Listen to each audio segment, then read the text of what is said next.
Wealthy വെനസ്ഡേയിലേക്ക് സ്വാഗതം. ഇന്ന് എറണാകുളത്തെ മഹേഷ് ചോദിച്ചിരിക്കുന്ന ചോദ്യമാണ്, ഡയബറ്റീസിന് പാൻക്രിയാസ് എത്രത്തോളം ബന്ധമുണ്ടെന്നുള്ളതാണ്. സത്യത്തിൽ ചോദ്യം നിസ്സാരമായി തോന്നുമെങ്കിലും ഒത്തിരി ഉള്ളറകളുള്ള ഒരു ചോദ്യമാണിത്. സത്യത്തിൽ നമ്മൾ എപ്പോഴും പാൻക്രിയാസിനെ ചുറ്റിപ്പറ്റി നമ്മൾ പ്രവർത്തിക്കാറുണ്ട്.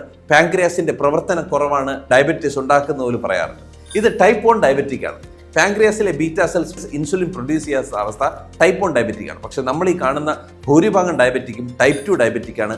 അവിടെ പാൻക്രിയാസ് അമിതമായിട്ട് ഇൻസുലിനെ പ്രൊഡ്യൂസ് ചെയ്യുന്നുണ്ട് എന്നുള്ളതാണ് സത്യം. നിങ്ങളുടെ ഫാസ്റ്റിംഗ് ഇൻസുലിനും ഫാസ്റ്റിംഗ് ബ്ലഡ് ഷുഗറും അടുത്തുള്ള ലാബിൽ നിന്ന് ടെസ്റ്റ് ചെയ്തിട്ട് താഴത്തെ കമൻറ്റ് ബോക്സിൽ രേഖപ്പെടുത്താമെന്നുണ്ടെങ്കിൽ ഞാൻ നിങ്ങൾക്ക് നിങ്ങളുടെ ശരീരത്തിൻ്റെ എത്രത്തോളം എഫക്റ്റീവായിട്ടാണ് നിങ്ങളുടെ പാൻക്രിയാസ് വർക്ക് ചെയ്യുന്നതെന്നും ആ പാൻക്രിയാസ് ചുരത്തുന്ന ഇൻസുലിൻ എത്രത്തോളം നിങ്ങളുടെ ശരീരം സ്വീകരിക്കുന്നു എന്നും അതിന് നിങ്ങൾക്ക് ഡയബറ്റിക്കോ പ്രീ ഡയബറ്റിക്കോ ഒബിസിറ്റിയോ ട്രൈഗ്ലിസറൈഡ് എലിവേഷനുമായിട്ട് ബന്ധമുണ്ടോ എന്നും എനിക്ക് നിങ്ങളെ ഹെൽപ്പ് ചെയ്യാൻ പറ്റും.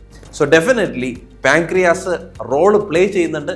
പക്ഷേ കംപ്ലീറ്റ് റോളും പാൻക്രിയാസ് അല്ല ഡയബറ്റിക്കിന് പ്ലേ ചെയ്യുന്നത്.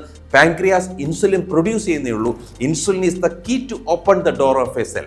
ഒരു കോശത്തിൻ്റെ ഡോർ ഓപ്പൺ ചെയ്യുന്ന അല്ലെങ്കിൽ ആ റിസപ്റ്റേഴ്സിനെ ആക്ടിവേറ്റ് ചെയ്യുന്ന ഒരു റോള് മാത്രമേ ഇൻസുലിനുള്ളൂ. ആ റിസപ്റ്ററിനെ സ്വീകരിക്കാനും ആ റിസപ്റ്റർ സ്വീകരിച്ച് ആ ഗ്ലൂക്കോസിനകത്തേക്ക് എത്തിക്കാനുമുള്ള റോൾസ് ഒന്നും പാൻക്രിയാസിനല്ല ഉള്ളത്. അത് ദ ടോട്ടൽ മെറ്റബോളിക് പാത്വേയിലാണ് ഇരിക്കുന്നത്. അവിടെയാണ് ടൈപ്പ് 2 ഡയബറ്റീസിൻ്റെ കറക്ഷൻ വേണ്ടത്. പാൻക്രിയാസിനെ ചുറ്റിപ്പറ്റിയുള്ള ചികിത്സാ രീതി പൂർണ്ണമായും ശരിയാണെന്ന് എനിക്ക് പറയാൻ കഴിയില്ല. Thank you.